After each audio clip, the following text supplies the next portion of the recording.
Bueno, ahora sí. Entonces, ya la plataforma de nuestra materia ya se encuentra habilitada, ya está organizada y todo. Aquí entonces vamos a encontrar cada uno de los enlaces para nuestros encuentros sincrónicos de las clases, tanto el lunes de 11 de la mañana a 1 como el viernes de 7 de la mañana a 9 de la mañana. Va a estar pues la explicación de la primera clase frente a los temas que vamos a ver en la materia y la explicación también de la Getty. Entonces, las personas que no pudieron estar por X o por Y motivo, por falla de internet, o sea, por cualquier razón, pueden analizar con calma, ver el video de la primera clase, ahí está en la bienvenida, y van a observar también los documentos propios del microdiseño y la guía de trabajo independiente. Por otro lado, vamos entonces a tener cada uno de nuestros temas, por lo cual vamos a iniciar con introducción y sensibilización, así como les había explicado la clase pasada, y así con cada uno de ellos. Les dejé habilitado hasta el tema de principios.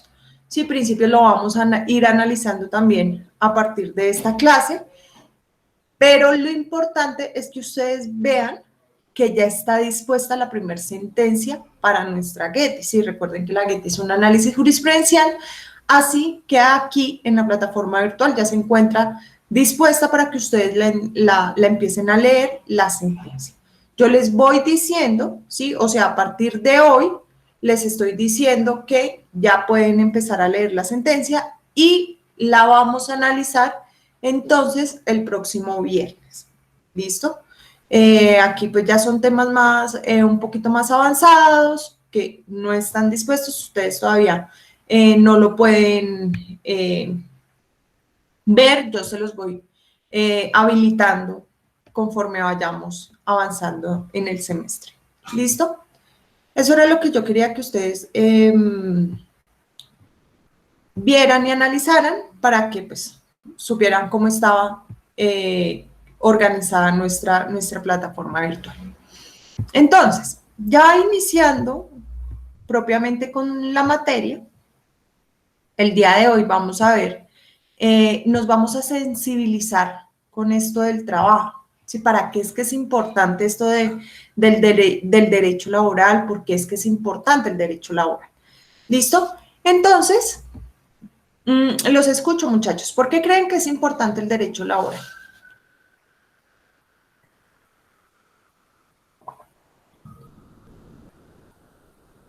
Profe, para garantizar como la estabilidad laboral y pues evitar la explotación. ¿Pero por qué es necesario eso de estabilidad laboral? ¿Por qué crees que es necesario?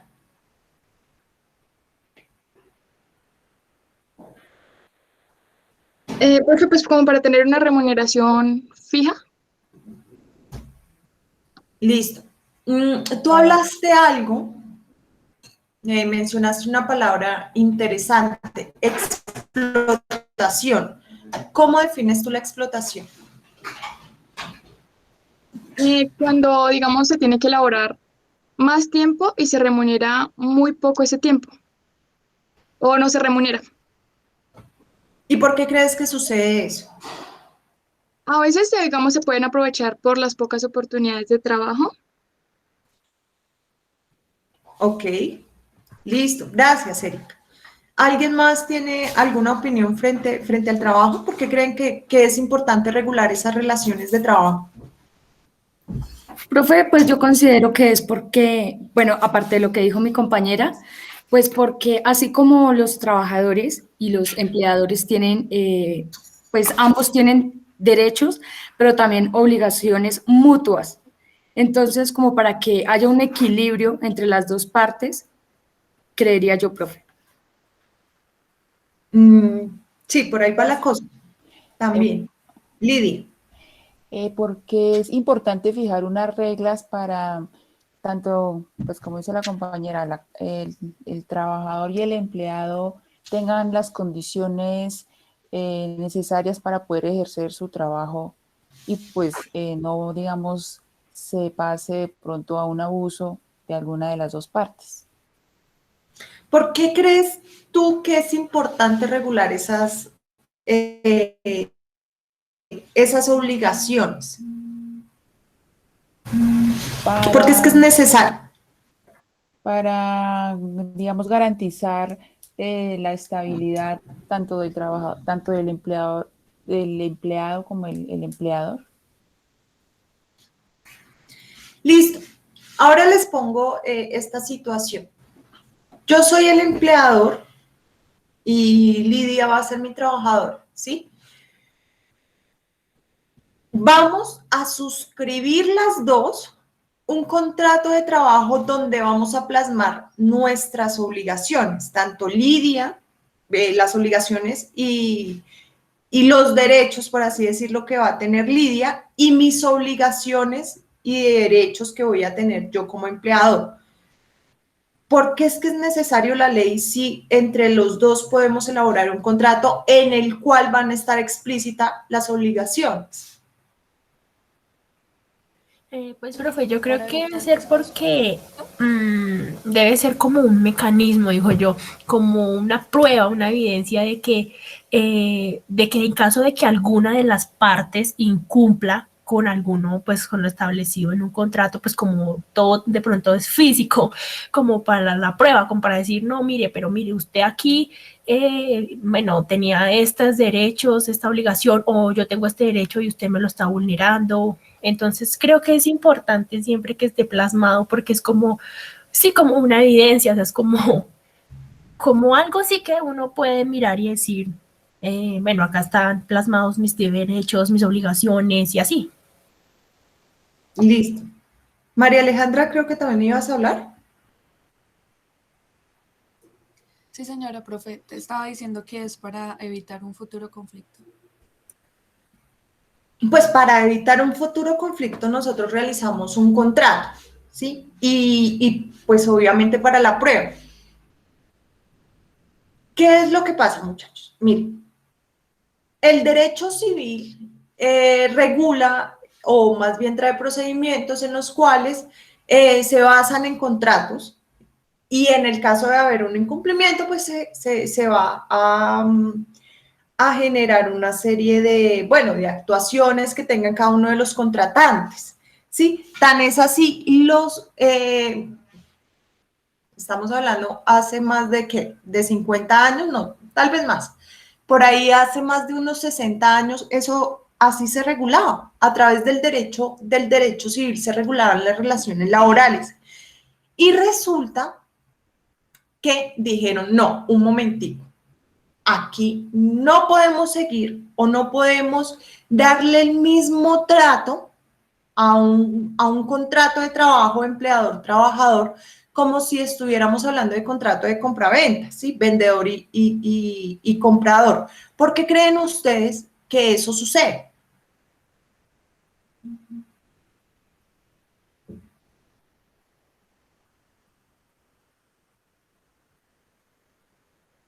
Porque hay unas condiciones especiales que, digamos, hay que cumplir. En el caso del empleado, pues hay una serie de derechos, digamos, que se entran a defender en un trato laboral y pues hay que darle cumplimiento.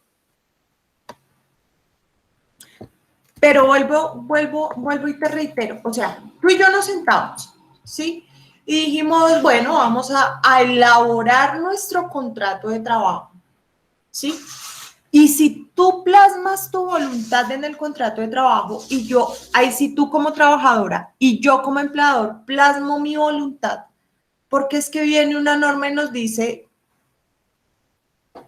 sobre tal cosa ustedes no pueden acordar porque yo les impongo esto.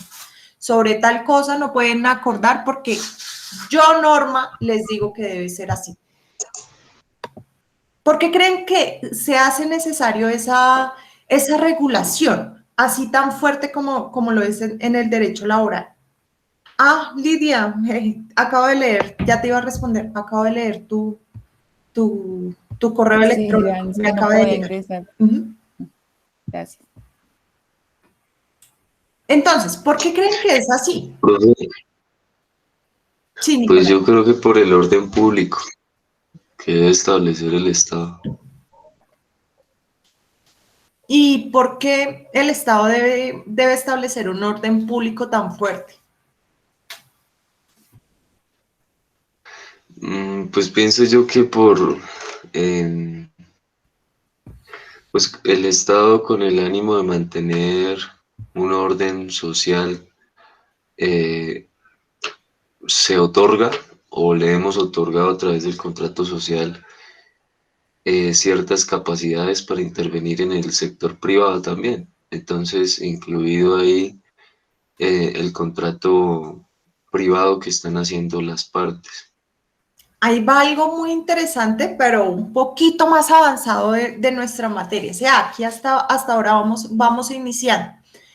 El tema social está muy ligado aquí en el derecho laboral. ¿Sí? O sea, nosotros hablamos de regulaciones en materia de derecho laboral buscando un equilibrio social. ¿Pero a qué se debe ese equilibrio? ¿Por qué creen por qué creen o cuál es la razón de que sea necesario buscar ese equilibrio?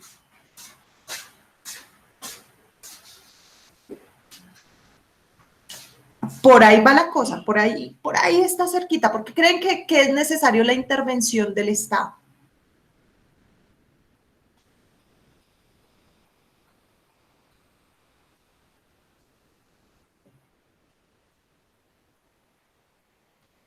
Listo, muchachos. ¿Ustedes para qué trabajan? O bueno, los que han trabajado, ¿para qué buscan trabajo? ¿O por qué creen que sus papás Profe, están trabajando? ¿Será que no les gusta echarse ahí en la cama a mirar televisión, películas, qué sé yo? Sí, señora, pero pues yo creo que pues sí es importante obviamente el de trabajar porque creo que siempre va a mirar uno más la parte como pues no sé, económica, de generar ingresos, de pienso yo pues que eso también es como la finalidad y también pues de uno trabajar también pues ojalá sea en algo que a uno le gusta o empezar con un trabajo, pero yo creo que todo, aparte de para adquirir experiencia y bueno, todo eso, es también por generar de pronto ingresos y así, pienso yo. Listo. El trabajo es importante no solo para el individuo que trabaja, sino para la sociedad como tal. ¿Sí? Entonces, vamos a establecer por qué es que es importante el trabajo en primera medida y en segunda medida vamos a establecer cuál es la finalidad y por qué es que el Estado nos intervino en estas relaciones laborales. ¿Listo? Entonces, el trabajo es importante en primer medida, profe, porque necesitamos comer. Necesitamos satisfacer unas necesidades y pues, ¿qué más que uno quisiera satisfacerlas sin tener que trabajar? Pero, profe, pues es que, sí, y entonces, ¿de dónde sale la plata? Resulta que sus papás no se quedan durmiendo, no se quedan pues en la cama, así calienticos con estos fríos que está haciendo, porque tienen que ir a trabajar para conseguir unos ingresos y satisfacer las necesidades básicas del trabajador y ¿cierto? Si yo como ser humano voy a tener unas necesidades y para lograr cumplir o satisfacer esas necesidades lo puedo hacer a través del trabajo. En segunda medida, estas importancias las vemos desde el individuo, ¿cierto? Entonces, en segunda medida, el trabajo es importante y algo nos decía Julián, para el proyecto de vida, ¿sí? Cuéntenme cuáles son sus proyectos de vida, personales más que profesionales, ¿no? Empezamos con los personales. ¿Cómo se ven ustedes en 15 años, muchachos?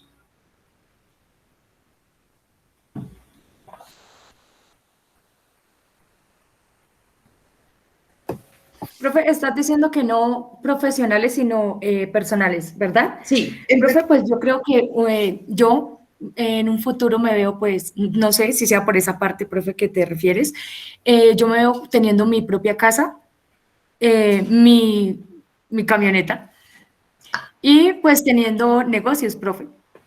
Listo. Dejemos a un lado los negocios. Empecemos con la casa y la camioneta. ¿Qué necesitas tú para tener tu casa propia y camioneta? Pues tener la plata, profe, o sea, tener un trabajo que me garantice, como por así decirlo, que voy a tener los recursos para comprar esa casa y esa camioneta. Ven cómo sí es importante el trabajo, no solo para satisfacer necesidades básicas inmediatas, sino también hace el trabajo, radica desde el hecho de que si yo tengo un proyecto de vida, yo me visualizo de cierta forma, esa visualización la voy a realizar a través del trabajo, ¿cierto? Entonces, aquí no solamente vamos a hablar de un trabajo para satisfacer necesidades básicas, hablen ustedes de necesidades básicas de comer, vestirse, tener descanso, tener ocio, educarse, ¿sí? Esas necesidades básicas, sino también para desarrollarse ustedes como personas. ¿Listo? Entonces, ya vimos que es importante esto del trabajo, realmente es importante para el individuo, tanto a nivel profesional como a nivel personal, como a nivel de necesidades básicas inmediatas. Pero, profe, usted nos decía que, pues, que para el tema de la importancia del trabajo no era solamente desde el individuo, ahí hasta ahora lo hemos analizado en el individuo, porque en una sociedad es importante que ahí sí, que los participantes o los ciudadanos tengan trabajo. Bueno, les cuento ahí sí como una experiencia un poco personal en cuanto a la opinión. Cuando todo esto pasó de la pandemia y que todos no hay que trabajar, no hay que hay que quedarnos en la casa, no podemos hacer absolutamente nada. Entonces yo decía, y adicional, que son las grandes empresas siempre tienen, no, entre más genero yo ingresos, mejor para mí. A pesar de que mis trabajadores no tengan los ingresos suficientes, o sea, entre menos yo les dé, pues más genero yo dinero. Pero imaginemos que yo tengo un supermercado, ¿cierto? ¿Qué me conviene a mí como dueña de supermercado? Pues generar ingresos, vender. Necesito vender. Y resulta que en mi barrio, en mi cuadra, ¿sí? En mi municipio, la gente no tiene plata. ¿Quién me va a comprar? Y pues nadie, porque si no tienen plata. Y si no tienen trabajo, Profe, pues yo creería que eso es como un círculo, profe, pues porque tú das trabajo y de ese mismo trabajo que tú estás dando estás generando ingresos para ese individuo o para esa familia para que pueda comprar lo que tú estás ofreciendo. y eso es lo que a veces olvidamos, ¿sí? Y eso es lo que realmente se olvida. ¿Por qué? Porque si yo solamente tengo ingresos para mí y para mi familia y tengo un negocio, ¿quién me va a generar los ingresos en ese negocio? Y por lo tanto yo ya no voy a tener ingresos. Ah, pero es que yo para qué le voy a dar plata a mis trabajadores de más de lo que me dice la ley. Pues es que entre más trabajo haya, entre más ingreso haya, pues está demostrado que hay más consumo y la misma sociedad progresa alrededor de esa actividad económica, ¿sí? Entonces aquí no es que nosotros vamos a generar una buena economía solamente dándole buenos ingresos y estabilidad económica a un sector y el otro lo dejamos olvidado, ¿sí? ¿O por qué creen ustedes? ¿Cuál es la teoría de que Estados Unidos sea una potencia mundial?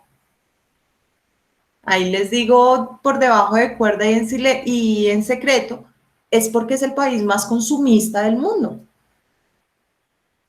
¿Sí? Entonces, por ahí va la cosa. Bueno, Eso por ese lado, porque entre más trabajo tengan las personas, pues mejora la economía, porque hay más, porque si yo quiero el último celular y tengo los ingresos para comprarme el último celular, pues voy a generar también mayor economía. Entonces, eso por ese lado. Por el otro lado, transformamos nuestro entorno, ¿sí? ¿O ustedes se imaginaban cuando estaban finalizando su colegio trabajar a través de un computador? ¿Y ustedes No. creen que sus papás se imaginaban tener un computador en la casa hace 15 años? Profe, No, profe. en esa época era carísimo, ¿sí? Y pues incluso ustedes, yo no sé si ustedes vivieron esa experiencia, a mí sí me tocó.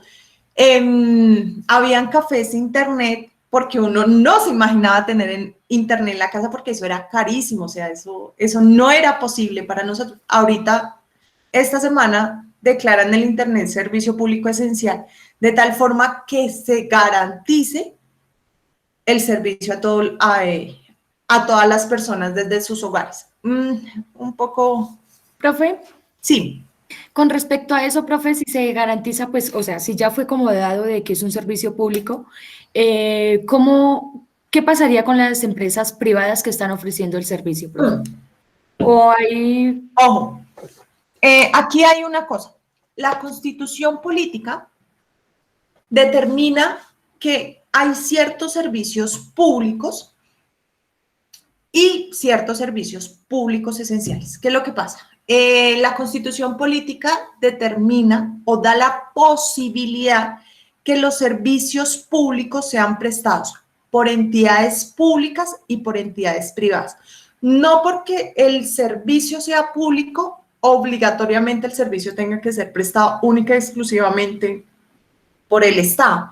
De hecho, la Constitución dice, la Constitución y los motivos de algunas leyes de servicios públicos determina que el Estado es ineficiente e incapaz de prestar por él solito servicios públicos.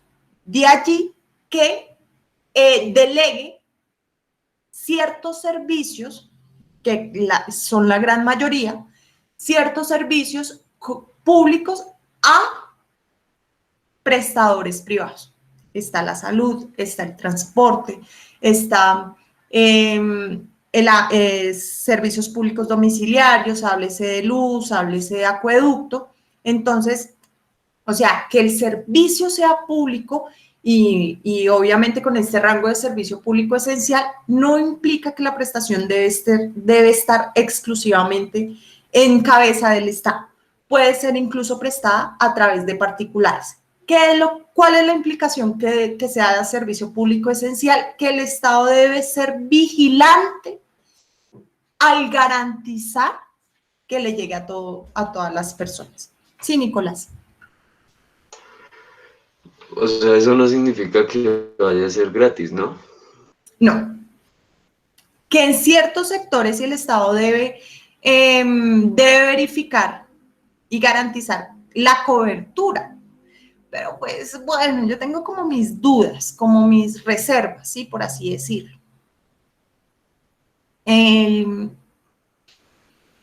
Por ejemplo, ¿sí sabían que el transporte aéreo es servicio público esencial? Ahí les cuento. ¿Y dónde se zanjó como la discusión de si era servicio público, si era servicio público esencial? A raíz de una huelga que realizaron los pilotos de Avianca hace como unos 4 años. ¿Sí? No sé si escucharon la noticia. Los pilotos realizaron una huelga y la huelga fue declarada ilegal porque el servicio público de transporte, y hay por ahí una ley por allá escondidita que dice servicio de transporte, independientemente el medio, es servicio público esencial. Y por eso se basaron, incluso si mal no recuerdo, fue la Corte Suprema de Justicia, digo, teniendo en cuenta eso, servicio público esencial, los pilotos no podían hacer huelga. ¡pum!, declarada ilegal. ¿Qué es lo que yo opino de esta nueva ley? Es un poco populista. ¿Por qué? Si yo tengo problemas con mi internet desde X tiempo, que llevo contratando un servicio privado que no era servicio público esencial, porque de hecho hace como unos 15 días, no, tal vez un poquito más, sí, como 15 días, les decía a mi servicio operador, ¿ustedes cómo me pueden a mí decir, ay, no se preocupe, señora Erika, ya no le vamos a dar 30 gigas, sino le vamos a dar 60? Y yo les decía, perdón, pero es que no puedo utilizar una porque no tengo servicio de internet, ¿cómo me van a garantizar las otras 30? O sea, pónganle lógica, o sea, no tiene sentido común que ustedes me estén solucionando mi inconveniente dándome más gigas o sea, y no las puedo usar. Entonces, yo pensaba, si no garantizan el servicio de agua, de acueducto a ciertas zonas del país, ¿por hace cuántos años, cómo el gobierno va a garantizar servicio de internet a la zona rural que no tiene cobertura? Pero pues bueno, no seamos pesimistas, no seamos negativos contra este gobierno tan eficiente. Entonces, volvamos al trabajo. Está demostrado, y pues obviamente lo vemos a diario, cómo las herramientas y el mismo trabajo va evolucionando a través de ¿qué? A través de ese ingenio de personas que realizando su trabajo inventan cosas nuevas. Y asimismo la sociedad ha avanzado a través del trabajo. Profe, pero quien inventó el computador lo hizo desde su garaje. Sí, pero lo hizo trabajando. O sea, una cosa es que la relación laboral sea empleador-trabajador, una relación subordinada, ¿sí? Pero el trabajo es uno solo. Si la persona, digamos, yo tengo mi finca y ahí tengo mis cultivos, tengo mis tomates, mi aguacate, bueno, todo, y no necesito salir de mi casa para trabajar, formalmente no significa que no esté trabajando, ¿sí? ¿Por qué? Porque el solo hecho de pararme de la cama e ir a mi huerta y recoger los alimentos de la huerta a mi hogar, ¿sí? A la cocina y posteriormente a la mesa, eso es un trabajo. ¿Listo? Eso es un trabajo. Lo que pasa es que no está regulado, pero eso es trabajo. Y asimismo se ha ido evolucionando a lo que tenemos hoy en día. ¿Cómo podemos entonces clasificar estos trabajos? ¿Cómo podemos clasificarlos? Bueno, yo les traigo solamente esta clasificación de 8 clases de trabajo para que nos vayamos como afianzando un poquito de esto del trabajo. El trabajo, entonces lo vamos a clasificar. ¿Cuál creen ustedes que es el trabajo material? ¿En qué consistirá el trabajo material? Como los implementos para poder ejercer ese trabajo, profe, las herramientas, por así decirlo. No tanto. Cuando se está, digamos, en una fábrica y pues está operando una máquina, entonces O ahí... la mano de obra, profe. El trabajo material hace más referencia a que yo como trabajador utilizo mi fuerza. Sí, ahí sí que creo que era por ese lado que lo decías cuando hablabas de mano de obra. Utilizo más mi fuerza o mis habilidades físicas en la realización de ese trabajo. Por ende, entonces, ¿cuáles son las actividades o el trabajo intelectual? Ese trabajo intelectual es más como de pronto de mis capacidades, como lo que yo sé, pero no, de pronto en conocimientos, no sé si eso pueda referirse. Entonces dejemos las capacidades ahí sí, excluyámoslas de ese concepto, ¿sí? Porque yo puedo tener más capacidades físicas que intelectuales, y eso sigue siendo capacidades. Lo que pasa es que el trabajo intelectual, lo que sale a relevancia es ya el intelecto, mi conocimiento, ¿sí? Y a través de ese conocimiento yo ejerzo mi trabajo, ¿sí? Pueda que yo no tenga que cargar 100 bultos en el día, pero, y de hecho me la pase sentada pegada al computador y mis papás no entiendan, ¿cómo así que usted trabajando sentada todo el tiempo y esté trabajando? Pues sí, pues estoy trabajando, ¿sí? Pero lo que pasa es que Profe, tengo, sí, Ángela. ¿qué era lo que anteriormente, o no sé si aún, profe, pensaban como las personas grandecitas, para así decirlo, profe, de que, ejemplo, si trabajaban en una empresa y lo que tú decías, como cargando bultos y, mejor dicho, súper matándose en trabajando, y veían a una persona en una oficina y decía, pero ¿por qué tengo que ganar yo menos si ella está sentada sin hacer nada? Exactamente, y de hecho todavía hay ciertos sectores en los cuales dicen, yo no me veo, o sea, no tanto como la crítica, sino yo no me veo sentado 8 horas al día, mucho menos 10 o 12 al día, y esa es mi actividad productiva, ¿sí? En ese entonces, obviamente, el trabajo que más prevalecía era el trabajo material, porque era donde se visualizaba y donde se demostraba más con las capacidades físicas y la fuerza, ¿sí? Si yo tenía fuerza, entonces a mí me iba mejor, me pagaban mejor. Pero también hay un trabajo intelectual, que también es trabajo, también se remunera. ¿Listo? Trabajo individual. ¿Cuál será ese trabajo?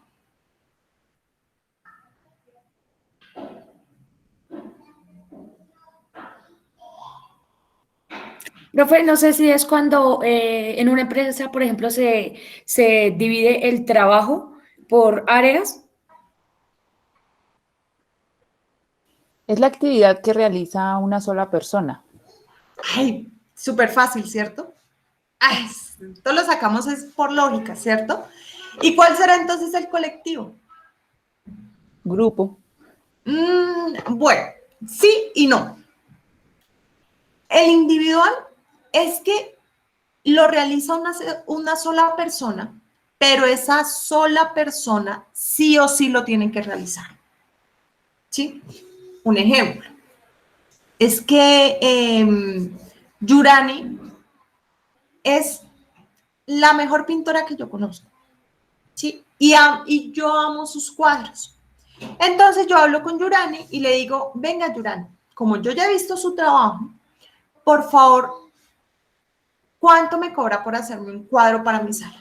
Entonces ella me dice, no, yo le cobro, qué sé yo, 10 millones de pesos. Y yo le digo, listo, se los pago, los 10 millones de pesos. Entonces, llego yo por mi pintura y resulta que Yurani le dijo a la prima que por favor le pintara el cuadro. ¿Eso es correcto? No, yo creo que no. ¿Por qué no? O sea, yo les digo 10 millones de pesos, no porque yo pague cuadros en 10 millones de pesos, sino porque si les digo 200,000, pero que son 200,000, perdió 200,000 pesos, ¿sí? Entonces, no es por más. Pero es correcto lo que hizo Yurani, que yo la contraté a ella para que me haga un cuadro y que el cuadro entonces se lo puso a hacer a la prima. No, profe, porque a usted le gustó fue el trabajo de Yurani y no el trabajo que hace alguien más. Listo, pongamos otro ejemplo. Ustedes saben, yo soy abogada. Profe, Sí, pues Ana. es que yo digo que depende, profe, porque bueno, ejemplo, a ella le gustó el trabajo de Yurani, pero y ella le encarga ese trabajo a la prima, pero quien lo va a entregar es Yurani, y si el trabajo es bueno, pues, ¿cómo va a saber si fue de Yurani o no fue de Yurani? Listo. Otro ejemplo. Yo soy abogada especialista en Derecho del Trabajo. Cuando yo inicié clases en la Juan, yo no estaba adelantando estudios de maestría ni nada, y me contratan por ser especialista en Derecho del Trabajo. Me contratan a mí por eso. Tan es así que hoy estamos aquí en clase, ¿no? Resulta que mi novio es abogado, especialista en derecho del trabajo. Lo que yo sé lo sabe él porque tenemos la oficina y bueno, y trabajamos y estudiamos en lo mismo. Le digo que venga y haga la clase.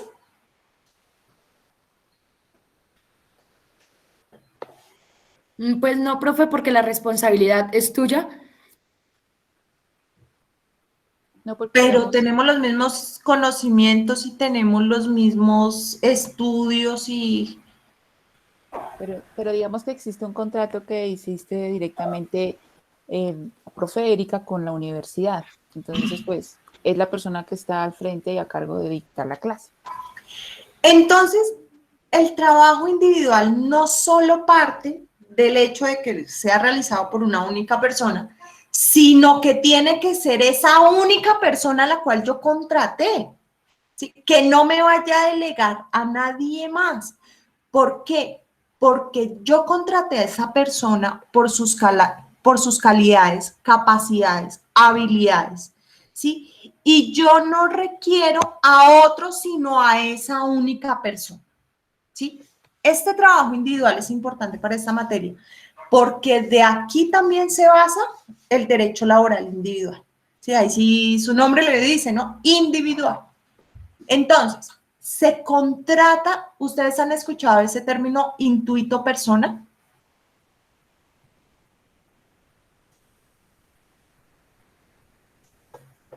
Es un término más en latín y es precisamente eso que les estoy comentando, por las calidades, por las capacidades, los conocimientos, la experiencia que tenga esa única persona. Y no me puede delegar absolutamente a nadie para realizar las funciones de ese trabajo individual.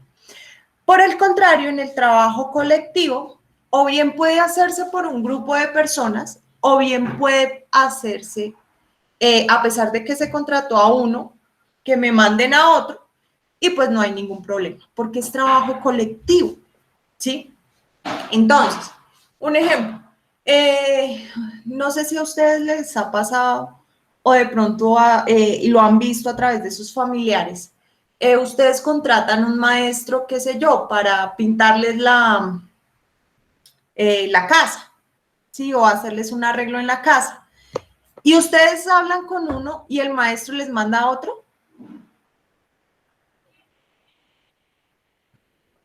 Eso es trabajo colectivo. Incluso, o sea, a mí no me interesa, ¿sí? ¿Quién lo hace? Sino que lo hagan y lo hagan en el menor tiempo posible. Entonces el maestro ya no va a mandar a uno, sino va a mandar a dos o hasta tres, ¿sí? Y a los que él quiera.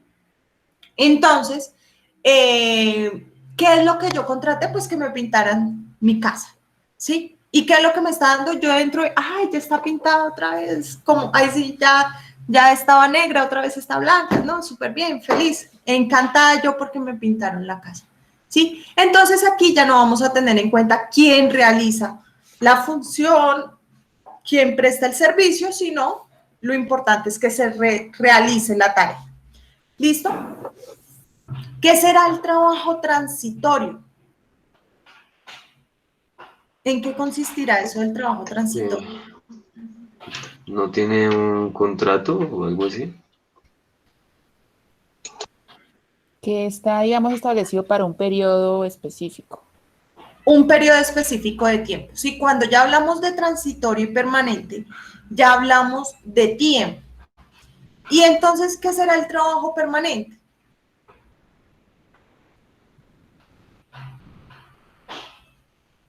Digamos, el trabajo que ya se realiza a diario y que está, digamos, de forma indefinida. Bueno, ustedes lo ligan mucho a conceptos previos que tienen ya de la materia. Aquí despejémonos de eso. ¿Listo?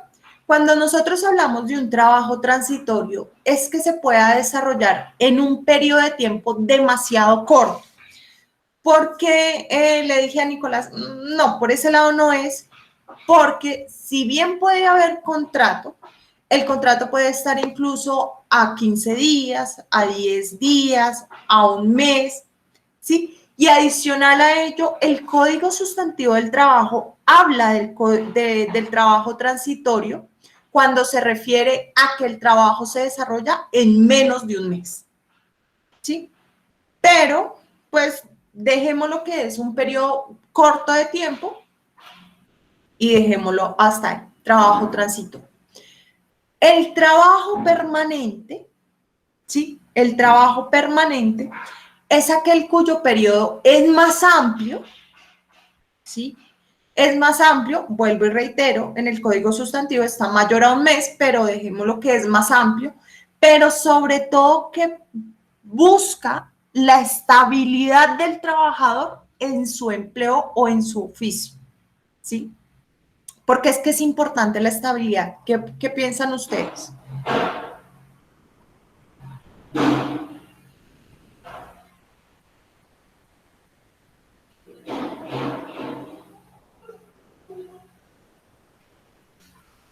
Al generar una estabilidad, pues digamos que ayuda a que el trabajador realice de la mejor forma su actividad. ¿Por qué un trabajador puede realizar unas labores de mejor forma pasado cierto tiempo y no cuando está empezando? Profe, yo creería que también es porque, ejemplo, si en el transitorio pues es como que lo que tú decías a corto plazo, eh, per- o sea, pensaría que el permanente es, profe, porque, ejemplo, si yo de aquí a un año en una empresa he evolucionado y conocí la empresa, conocí cómo se trabaja, o sea, ya sé de la empresa y ya sé cómo realizar mi trabajo. Al no ser un trabajo como permanente, siempre va a estar como conociendo la empresa y empezando y nunca va a tener un avance porque siempre va a empezar de nuevo, por así decirlo. Bueno, aquí el deber ser es que los trabajos sean permanentes, por dos razones. La primera por la que dice Ana. Imagínense que hay una zapatería en mi cuadra que lleva 20 años, ¿sí? Y en la otra esquina pusieron una zapatería ayer. ¿Ustedes a quién les daría el trabajo? De los zapatos que más, ahí sí, de los más cómodos, de los que usan, mejor dicho, casi a diario, y se les dañó. Pues yo creo que al principio uno siempre, o por lo menos he visto así casos de pronto en mi familia, siempre es, digamos, no, si yo conozco a esta empresa que lleva tantos años, no, tiene de pronto prestigio, de pronto sabrá, de pronto le da uno como con más confianza los zapatos, porque saben cómo es el trabajo, pero en muchas veces también pasa pues que, no sé, de pronto uno puede decir, bueno, venga, intentamos saber qué tal esta zapatería, a ver si funciona, si no, pero eso también a veces depende o varía. Pero sí, o sea, uno va a atender por el que conoce, ¿cierto? Entonces no es lo mismo un zapatero de hace 20 años a un zapatero que inició ayer, ¿cierto? Entonces uno dice, Exacto, profe. pero son los zapatos que, ahí sí con los que yo luzco. La estabilidad del empleo o la estabilidad en el empleo va a buscar ese objetivo, que el trabajador tenga una capacidad y una habilidad mayor porque ya lleva X periodo de tiempo haciendo lo mismo. Entonces ya incluso hasta es mecánico, hasta se puede demorar menos al momento de arreglarme los zapatos porque ya sabe qué es, ¿sí? Eso mismo pasa y por eso lo que nosotros buscamos es un trabajo permanente. Eso por ese lado, por esa finalidad, por buscar el adiestramiento y la capacidad en el oficio que yo estoy empleando. Y adicional a ello, porque mi proyecto de vida se puede desarrollar a través de una estabilidad, ¿sí? Porque es que si yo quiero una casa y me están ofreciendo una, pues no tengo todo el dinero, pero, ay, ¿cómo hago? El banco, sí. ¿Y yo qué necesito para el banco? Pues una estabilidad, un empleo que me genere unos ingresos por X o Y periodo de tiempo, ¿cierto? Entonces, siempre en cualquier estatuto del trabajo, en cualquier regulación del derecho laboral se busca porque los trabajos y los empleos sean de forma permanente. De allí que haya normas en las cuales se busque cierta estabilidad. Eso vamos a hablar más adelante. ¿Listo?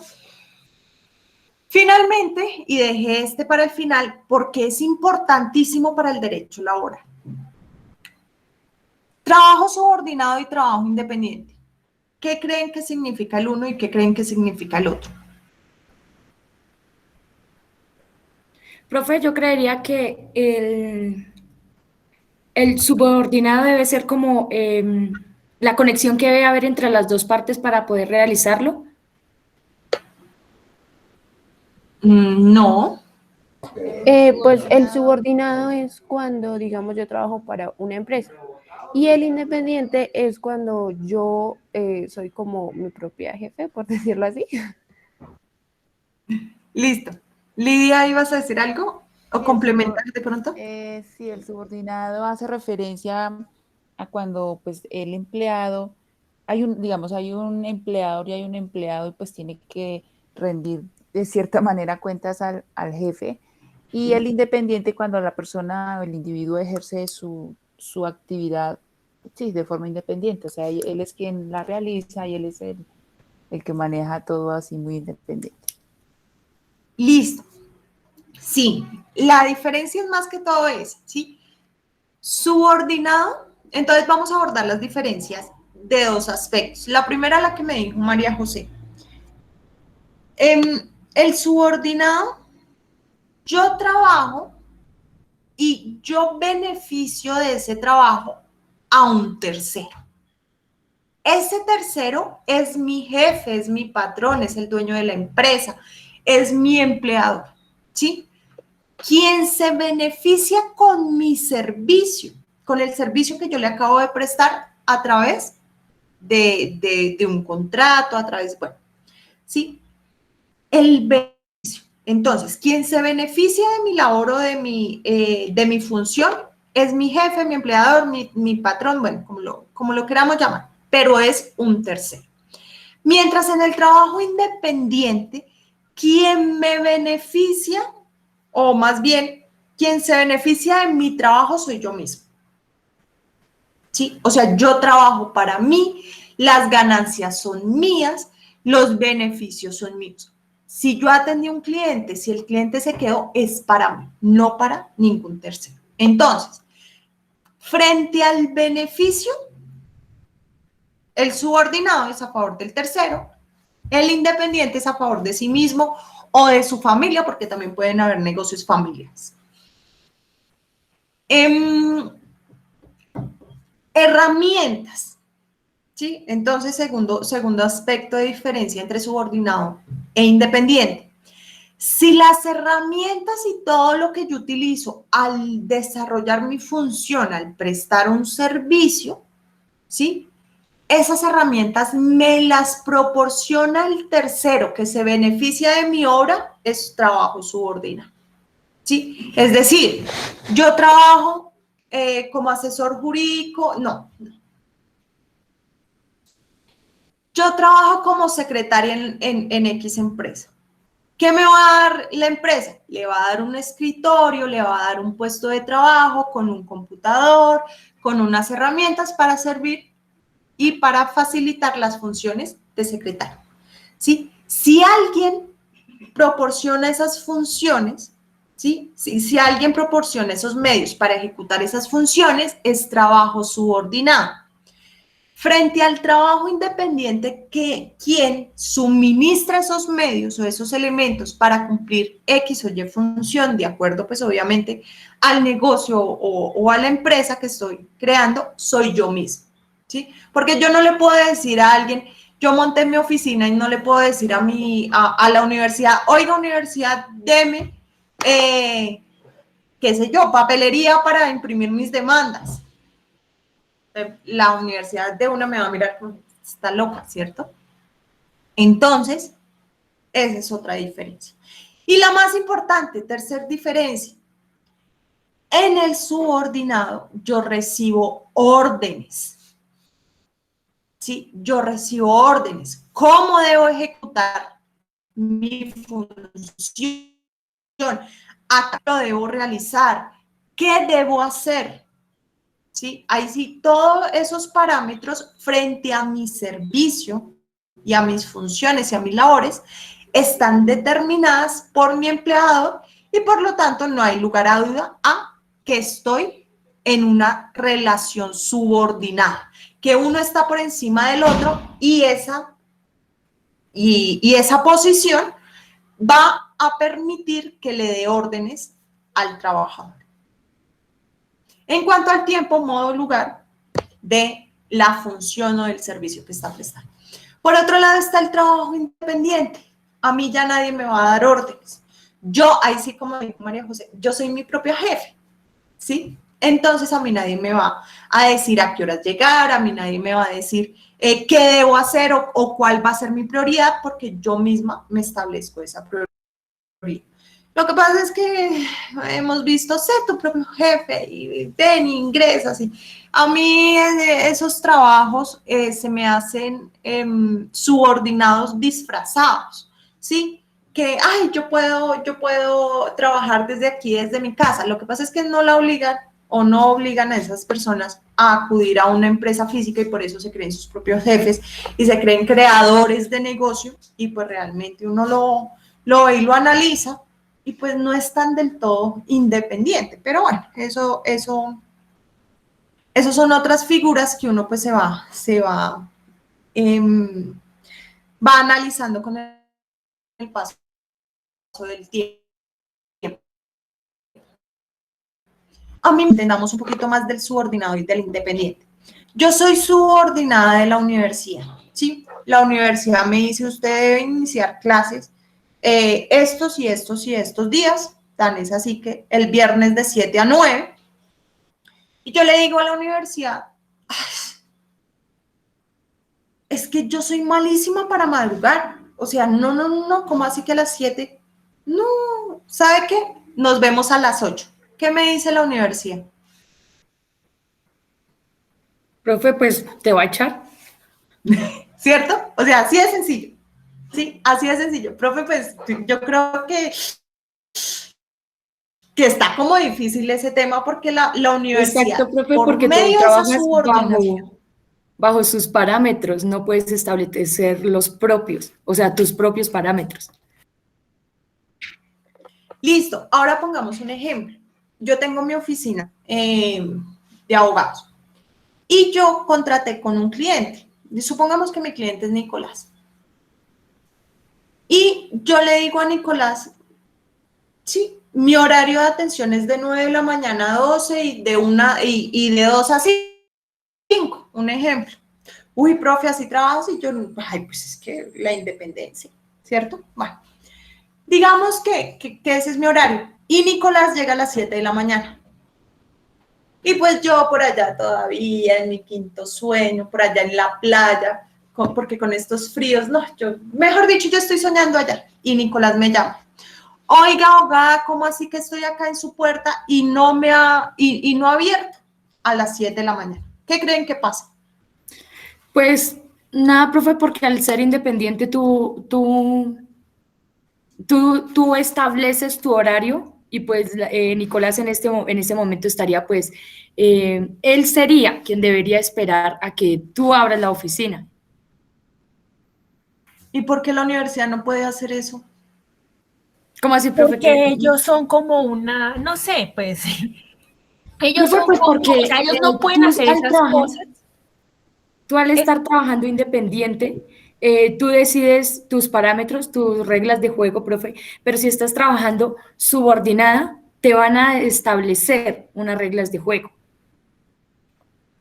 Entonces ahí ya, y me gusta que vamos avanzando como bastante rápido porque ya estamos, profe, tú estás trabajando como subordinado. Esos son los términos. Muy bien, chicos.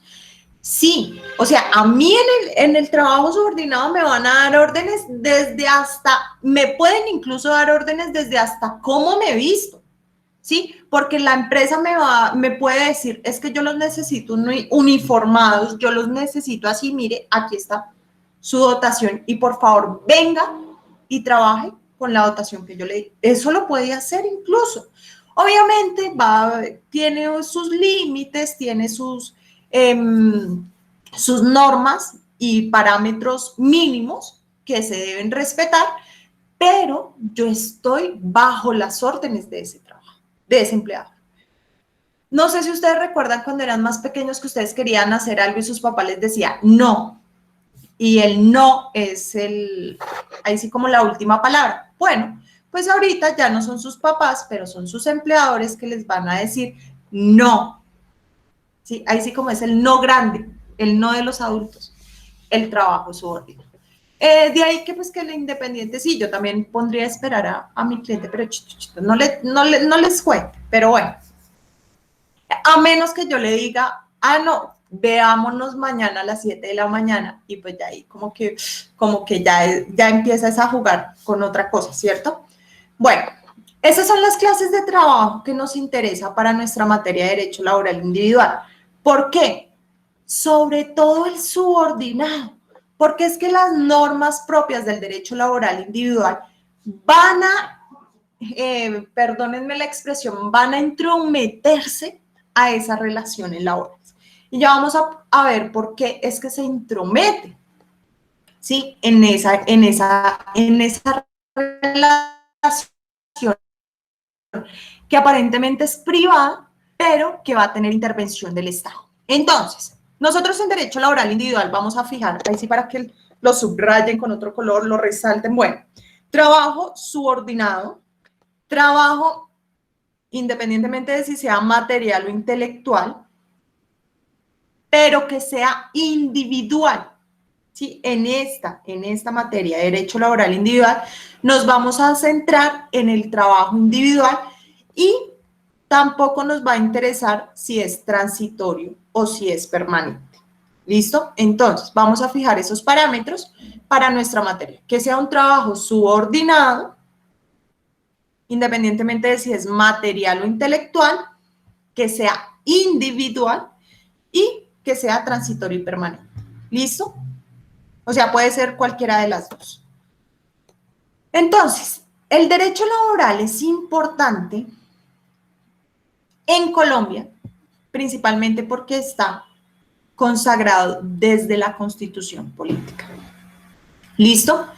¿Tienen aquí sus constituciones? Ahí sí la tienen a la mano. Sí, profe. Por favor, ayúdame con el preámbulo de la Constitución política. ¿Será que es que el trabajo es así de importante aquí en Colombia? A ver, miremos qué nos dice la Constitución.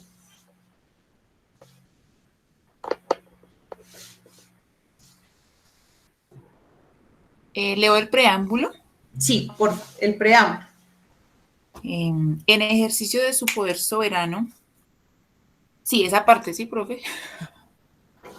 Dice, en ejercicio de su poder soberano representado por sus delegatarios a la Asamblea Nacional Constituyente, invocando la protección de Dios y con el fin de fortalecer la unidad de la nación y asegurar a sus integrantes la vida, la convivencia, el trabajo, la justicia, la igualdad, el conocimiento, la libertad y la paz dentro de un marco jurídico, democrático y participativo que garantice un orden político, económico y social justo y comprometido a impulsar la integración de la comunidad latinoamericana, decreta, sanciona y promulga lo siguiente.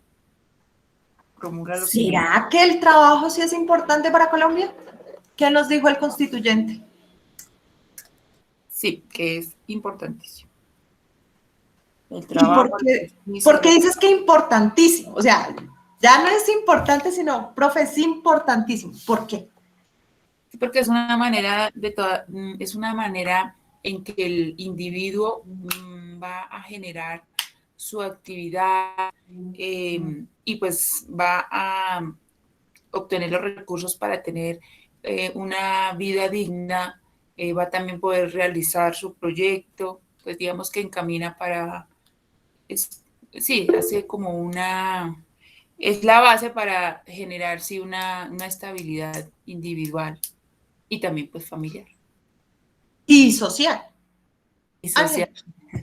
Profe, sí, lo que dice mi compañera, pero yo ahí en el preámbulo lo veo más como por el país, porque va a generar una economía que en sí es lo que va a mover pues, al país, es lo que va a generar la estabilidad económica y la estabilidad social del país.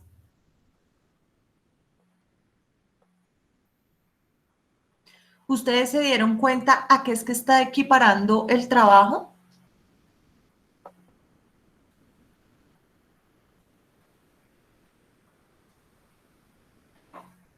¿A qué derechos el constituyente equiparó el trabajo, más bien? A la vida. Profe, es que, o sea, yo no me explico lo siguiente. Si nosotros decimos que el derecho a la vida es inviolable porque es que está desde la Constitución política y no hay discusión alguna en que todos tengamos derecho a la vida, ¿por qué no tenemos ese mismo concepto o esa misma seguridad cuando nosotros hablamos es que yo tengo derecho a un trabajo? ¿Y por qué nos dejamos entonces que el gobierno nos diga, no, es que el trabajo son derechos de segunda categoría y de segunda? ¿Sí? Esas son críticas que nosotros empezamos y que nos vamos a plantear. Y pues para eso estamos aquí en estos espacios, ¿cierto?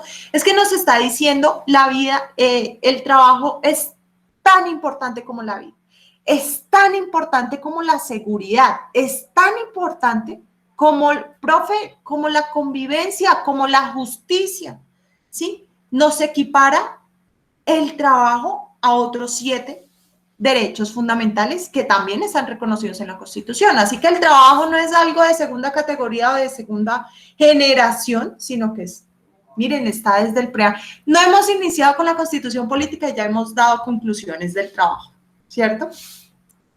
Pero no nos vayamos todavía al artículo 25. Leamos el artículo primero. ¿Qué nos dice el artículo primero de la Constitución? Bien, dice, artículo 1. Colombia es un Estado social de derecho, organizado en forma de república unitaria, descentralizada, con autonomía de sus entidades territoriales, democrática, participativa y pluralista, fundada en el respeto de la dignidad humana, en el trabajo y la solidaridad de las personas que la integran y en la prevalencia del interés general. ¿Ustedes sí se habían dado cuenta? Señores abogados. Ahora el trabajo del constituyente, ¿a qué se nos equiparó? A la dignidad humana y a la solidaridad entre personas. Imagínense. O sea, es tan importante, entonces ya decíamos, el preámbulo no lo equiparó al derecho a la vida, al derecho a la justicia, al derecho a la seguridad. Y ahorita el artículo primero nos está diciendo, es que es importante el trabajo, así como es importante la dignidad humana. ¿Sí? Y el artículo primero nos dice, no, Colombia es un Estado social de derecho, pero pues eso lo verán en otra materia. Y aquí vamos a buscar y a propender por la dignidad humana y de segundo, el trabajo. Importantísimo para Colombia, ¿cierto? Ahora sí, artículo 25.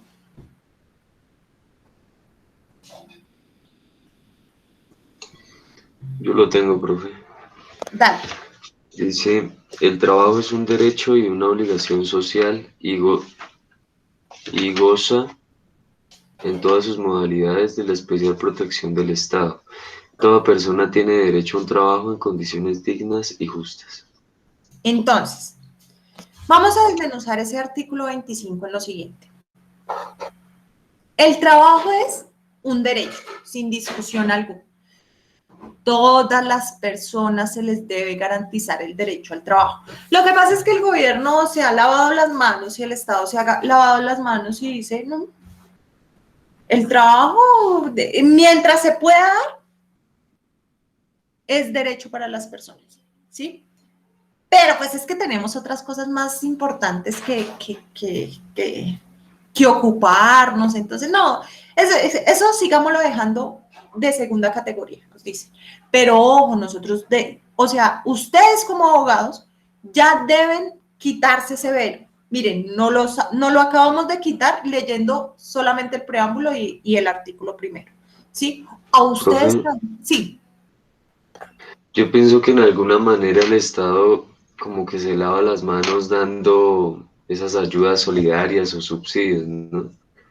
Porque a veces uno como ciudadano como que se culpa de no tener trabajo, pero el Estado es el que no fortalece el sector privado, que es el que realmente provee el trabajo, pues Y el para discurso de ellos es el conseguir mucho más siguiente. fácilmente O empleo. sea, el discurso de ellos es el siguiente. Yo hago esos favoritismos o yo favorezco a ese sector porque ellos me generan trabajo, ¿sí? Y pues tú me das, yo te doy, ¿sí? Entonces así, es un juego. Sin embargo, se ha visto, y eso lo vamos a analizar con ya las figuras propiamente del derecho laboral, hemos visto cómo esos incentivos y esas mejoras al sector empresarial y sobre todo esos recortes, porque eso les encanta el serrucho, esos recortes que les hacen a los derechos laborales no están generando mayores empleos, ¿sí? Entonces uno dice, uy, ¿y entonces qué pasó ahí? Señor gobierno, señor Estado, si ustedes me dijeron que a mí me quitaban porque iba a haber más empleo, yo me dejé quitar porque es que resulta que yo tengo mis hijos y ellos necesitan trabajo, tengo mis hermanos, bueno, mis familiares que también necesitan trabajo y usted no me está garantizando eso. Entonces ahí empieza como los primeros inconformismos y pues la situación que ya hemos visto, sobre todo desde hace, ¿qué? 3, 4 meses, entonces, pero bueno, desde hace 3 meses. Pero entonces el constituyente se lavó las manos, él dijo, bueno, y dijo, y es un derecho y es una obligación social. O sea, el trabajo no está solamente en cabeza mía, sino que la sociedad debe procurar esa, esa facilidad de empleo. Regálenme un momento.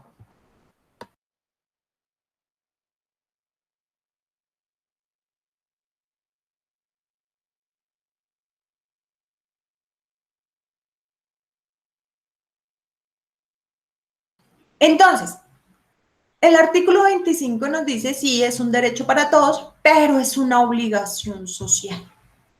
¿Sí? Entonces ahí ya mete a la sociedad en el cuento y le dice a la sociedad, bueno, ustedes deben procurar que en lo posible se genere empleo. ¿Sí? Porque esto no lo puedo hacer yo solo, esto lo tenemos que hacer juntos. Bueno, y eso no está del todo mal, ¿sí? De allí también que hayan beneficios a empresas, que creen o generen empleo a ciertos sectores, como al sector de discapacidad, como a los trabajadores jóvenes. Entonces, pero es a raíz de esto que se menciona como obligación social. Por otro lado, y ahí sí, y no menos importante, está la generación de empleo en condiciones de ¿qué? Dignidad. De dignidad, ¿sí? O sea, nosotros no podemos olvidar que nuestros trabajadores dejaron de ser personas al momento que se convirtieron en trabajadores, no. Y que como trabajadores se les debe procurar la dignidad humana siempre, ¿sí? Y por ello, entonces les decía la importancia del derecho laboral. ¿Por qué? Porque resulta, y ahí sí a modo de chisme les cuento, que anteriormente las relaciones laborales estaban fijadas en el derecho civil. O sea, el derecho laboral ni existía. Sí, el derecho laboral es relativamente nuevo y no existía. Entonces, ¿qué hacía el Estado? El Estado por allá, en su mansión, en su casa, allá. Ahí sí, de lo más de cómodo, él decía, como eso son relaciones privadas, que ellos miren cómo se las arreglan. Si están suscribiendo un contrato, pues sencillamente eso es autonomía de la voluntad. ¿Yo qué me voy a estar metiendo ahí? Resulta que no podemos hablar de autonomía de la voluntad. ¿Por qué? Porque no estamos entre partes iguales, ¿sí? En una relación laboral no hay partes iguales, siempre va a haber uno encima del otro, ¿sí? ¿Por qué? Porque es que una parte tiene lo que la otra necesita. Y adivinen quién se va a aprovechar de eso. La persona que lo tiene, ¿cierto? Entonces, se veían relaciones que vulneraban la dignidad humana del trabajador. Entonces, se hizo necesario a un Estado que interviniera en esas relaciones de abuso. ¿Por qué? Porque es que no es tan fácil decir, bueno, yo soy la empresa, ¿sí? Y resulta que Lidia me está solicitando trabajo, ¿sí? Y Lidia, un ejemplo, tiene 5 hijos y adicional a ello, con ella vive su mamá y su abuela, ¿sí? Y la única que genera ingresos en la casa es Lidia. ¿Listo? Entonces Lidia viene, me busca, me pide trabajo. Yo sé que Lidia lo necesita. O sea, yo me lo imagino. Entonces, yo le digo a Lidia, listo, Lidia. Ojo, tú tienes 5 hijos, tu mamá está a tu cargo y tu abuela también está a tu cargo. Yo te digo, Lidia, tú vas a trabajar para mí de lunes a domingo, de 7 de la mañana a 9 de la noche y te voy a pagar 600,000 pesos, más que justo, ¿cierto? ¿Qué me dice Lidia? No, está explotando. Pero adicional, ahí sí yo le pongo una adición. Tú llevas sin trabajo 6 meses. Tengo que aceptarlo. Pero ¿cómo así que tengo que? Si es tu voluntad aceptarlo, tú mirarás si tú lo aceptas o no. Profe, pero pues independientemente de lo que ella lleve sin trabajar, igual eso no quiere decir que deje de ser un abuso. Sí, es una explotación. Pero porque ustedes tienen ahorita la norma, en ese entonces no había.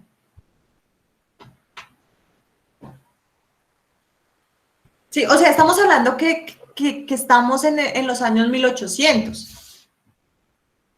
Y yo fijo las reglas, o sea, a mí el Estado me dice, eso es una relación privada, particular, y yo no me tengo por qué meter. Profe, pues en ese caso pues no habría nada que hacer porque pues sí, esa es como la regla. Esa es, pues, o sea, no hay nada que hacer, aceptar. Sí, las condiciones que está dando el empleador y pues sí, obviamente se está aprovechando, digamos, en ese caso, de la necesidad de la persona. Entonces decimos que esa tal autonomía de la voluntad como que no es tan autónoma, ¿cierto? Como que ahí yo no puedo expresar mi voluntad porque es que ya yo no soy libre al tener necesidades, ¿sí? Al necesitar lo que el otro tiene. ¿Por qué? Porque es que el empresario solamente tiene 2 hijos y su esposa y pues no pasan necesidades porque tienen la plata, ¿sí? Tan es así que contratan. Entonces, ¿qué es lo que pasa? Aquí empezamos a ver relaciones de abuso y en contra de la dignidad humana. Entonces, a raíz de muchas luchas, eso sí lo vamos a ver el siguiente semestre, si lo ven conmigo, pues lo verán en su derecho laboral colectivo. A raíz de luchas, empieza a surgir la necesidad de que el Estado intervenga, porque recuerden que estábamos en un Estado liberal, donde usted, señor privado, maneja sus relaciones, ahí tiene la autonomía de la voluntad, tiene el derecho civil, usted mira como, no, a mí ni me hable de eso. ¿Sí? Yo no quiero saber nada. Entonces le dicen al Estado, pues obviamente los grupos de los trabajadores les dice, oiga, señor Estado, venga, intervenga. ¿Sí? Venga acá y vigile porque es que aquí están trabajando no solamente personas en edad laboral, sino trabajan niños, trabajan personas de la tercera edad con condiciones realmente condiciones deplorables. ¿sí? Entonces, venga, por favor, señor Estado, y vigile. Y ahí interviene el Estado y nace el derecho laboral. O sea, bueno, no fue tan color de rosa como yo se los pinto, pero pues por ahí va la cosa, ¿cierto? Entonces, ¿qué es lo que va a hacer el derecho laboral? Va a decirle, señor empleador, si bien es cierto, el trabajador es su trabajador, usted va a fijar sus condiciones, pero le vamos a poner un alto. ¿Y cuál es el alto? ¿Cuál es el freno? ¿Cuál es el mínimo que le impone el Estado, al menos en Colombia, a los empleadores? No lo dice el artículo 25. ¿Dignidad? Dignidad. La justicia y la dignidad humana, ¿cierto? En condiciones dignas y justas. Entonces, ahí radica el derecho laboral individual, porque va a procurar que esas relaciones laborales se fijen y se desarrollen a través de relaciones dignas y justas, ¿cierto? De allí que vamos a hablar de un derecho netamente social y netamente de justicia social, sobre todo. Listo, chicos. Entonces, dejemos hasta aquí. Yo creo que vamos bien, vamos en buen ritmo. Luego le vamos a ir como acelerando, pero pues no nos desgastemos en esta primera hora de clase. No sé si alguien tiene alguna duda, alguna inquietud, sugerencia, queja o recomendación. No, profe, yo te iba a ir a preguntar qué es, pues es que, bueno, al principio por fallas de mi internet no me conecté a tiempo. Te quería preguntar si tú esta clase que grabas la subes de pronto al aula virtual o al correo. Sí, la idea iba a ser otra función este semestre, pero la idea es, yo grabo las clases, las organizo y las dispongo en la plataforma virtual para que las personas que no hayan llegado desde el inicio o no hayan podido asistir por cualquier causa, como bien lo garantiza la universidad, va a estar en la plataforma virtual. Aparte de la grabación que creo que llega de forma automática al correo. ¿Listo? Ah, listo, profe, muchas gracias. Y las clases van a estar, así como les tengo la clase de la explicación del microdiseño y de la Getty, esta clase pues también va a estar por fecha y bueno, van a estar ahí bien organizadas. ¿Listo? Listo, profe, gracias. Listo, muchachos. Entonces, creería que no hay dudas o comentarios al respecto. Voy a detener la grabación, es decir, la clase hasta aquí. ¿Listo? Sí, señora, profe.